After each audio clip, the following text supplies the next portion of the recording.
اعوذ باللہ من الشیطان الرجیم بسم اللہ الرحمن الرحیم اللہم صلی علی محمد وآل محمد وعجل فرجہم۔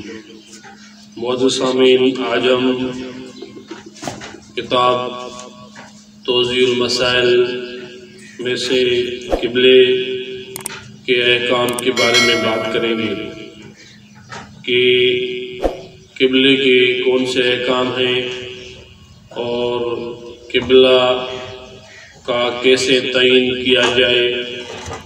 تو معزز سامعین، جو مکہ مکرمہ میں ہے وہ ہمارا قبلہ ہے، لہذا ہر مسلمان کے لیے ضروری ہے کہ اس کے سامنے کھڑے ہو کر نماز ادا کرے۔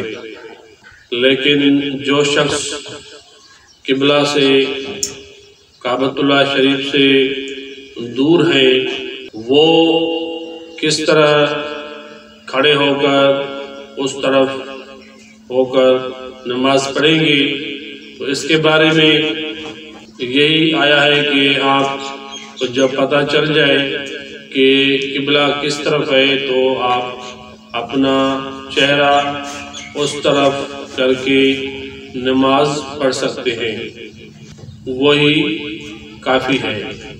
اور اسی طرح دوسرے کام جو قبلہ کی طرف کر کے سر انجام دینے ہیں، جس طرح حیوان کو ذبح کرنا، ان کے لیے بھی یہی حکم ہے کہ آپ ان کا جو ہے وہ سر گردن قبلے کی طرف رکھیں۔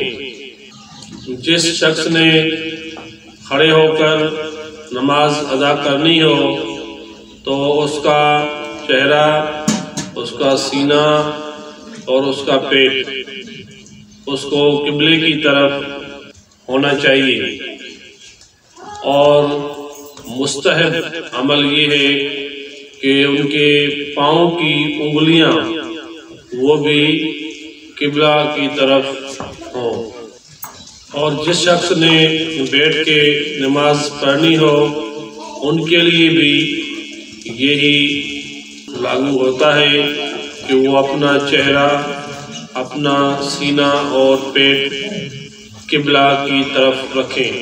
اسی طرح نماز احتیاط، بھولا ہوا سجدہ اور بھولا ہوا تشہد، وہ بھی قبلہ کی طرف منہ کر کے ادا کریں گے، اور یہ بہت ہی ضروری ہے۔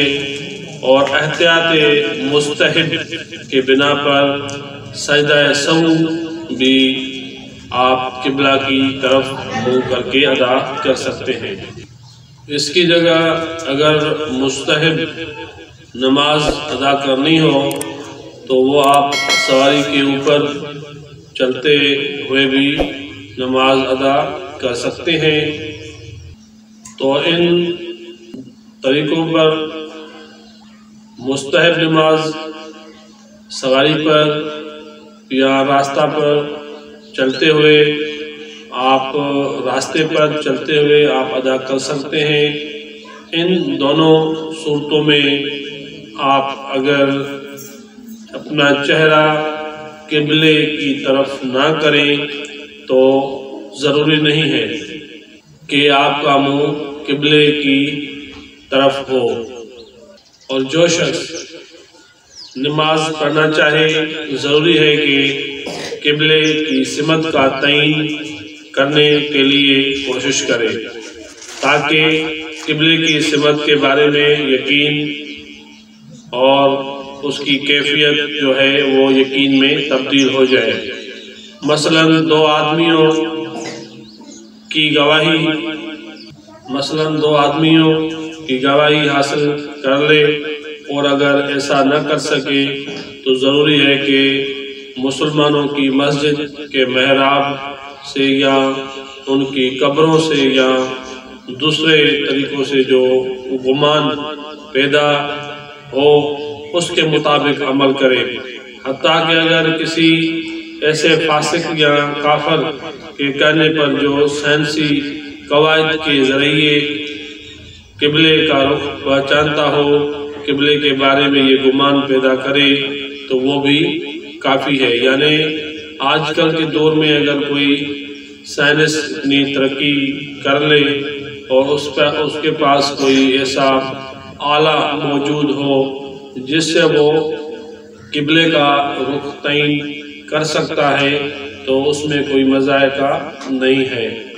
اگر کسی کے پاس قبلے کا رخ تعین کرنے کا کوئی ذریعہ نہ ہو، مثلا کتب نما یا کوئی ایسی چیز کا گمان کرے، اگر کسی کے پاس قبلے، اس کے علاوہ اگر کسی شخص کو یقین یا گمان ہو کہ قبلہ دو طرف میں سے ایک طرف ہے تو اس کو چاہیے کہ یہ دونوں طرف نماز ادا کرے۔